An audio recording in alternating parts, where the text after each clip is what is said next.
Hello, everyone. I'm Neel Patel. I'm a cardiology fellow at University of Tennessee, Nashville.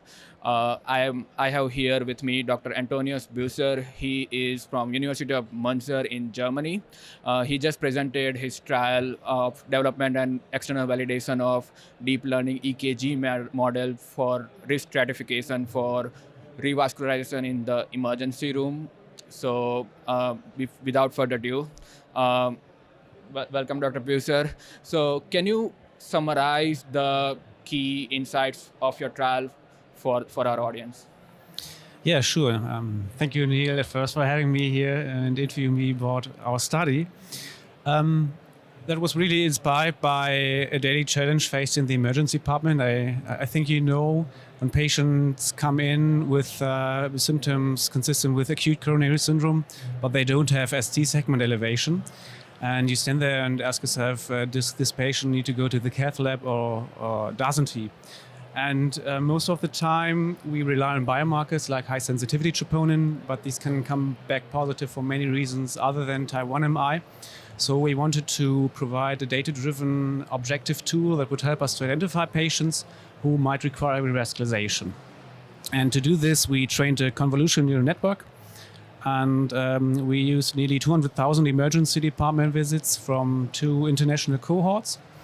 And we saw in the US cohort, which was taken from the MIMIC4 database at Bethesda Deaconess Medical Center, we trained the model there and we split out a test cohort of 36,000 completely new unseen ECG cases for the model.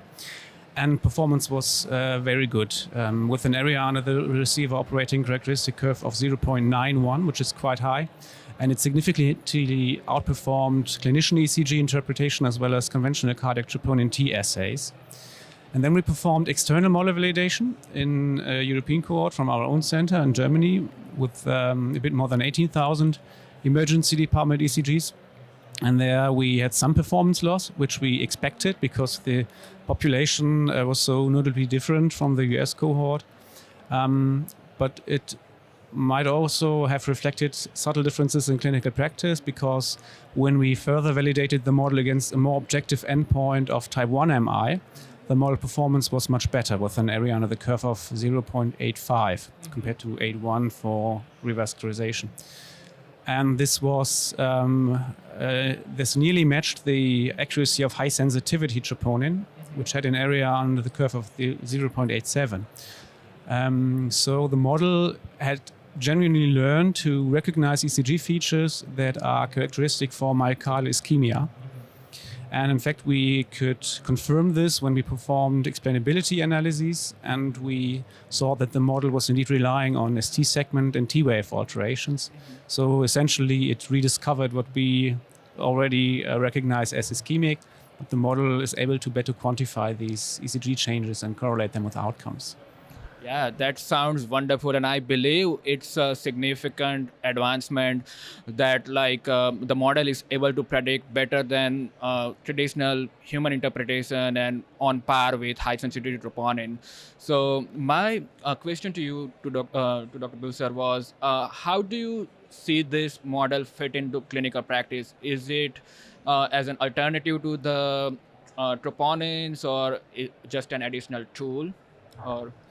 I would consider it an additional tool to objectify what we are already doing, to look at ECGs. And we actually compared in the European cohort with high sensitivity troponin, and we saw that patients with a later confirmed diagnosis of type 1 MI, but initially low troponin values, most of those patients were correctly classified by the model as high risk or at least intermediate risk. And on the other end of the spectrum, patients without type 1 MI, but initially high sensitivity troponin values, nearly half of those were classified as low risk by the model.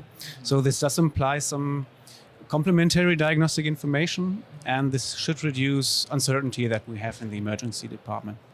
But I would not recommend to use it as a standalone test and send someone to the cath lab only because the model says so. Absolutely. I think it definitely needs further validation. So about that, like, are there any plans to test it on some or like train the model in some other databases or validate it in like different settings? Yeah, well, the definite clinical utility of this approach will have to be confirmed in prospective clinical trials. And we are currently in the planning phases to do this. And you mentioned this model is open source. So is it like through the API, or is it like accessible to everybody, and everyone can test it for their institute? Yeah, we have a GitHub repository where you can download the model and try it with your own data. And we have some example code how you can do this. But this does require some coding experience. But everybody can access it. It was trained on an open data initiative, so we decided that the model should be open source as well. Yeah, and that's wonderful. I think that would help definitely to the ERs in the remote areas where they don't have like cardiologists available readily to interpret the EKG right away. And I think it's a very impactful trial. And I hope to see more work in this direction in future. So yeah, thank you so much, Dr. Buser. If there is anything else you would want to add, or like any advice for the people who are listening, or anything like you should you want to guide us on that, what needs to be worked on, or like Well, as a general advice to fellows, I cannot emphasize enough how important it is to do research as a physician, and because only if you are in the clinic day to day, then you have a sense what the really important questions are. And you should, whenever you encounter situations and you think, well, we need more research here, this can be done better, than write a grant and do a study on it. Yeah. Thank you so much for your insight, Dr. Buser.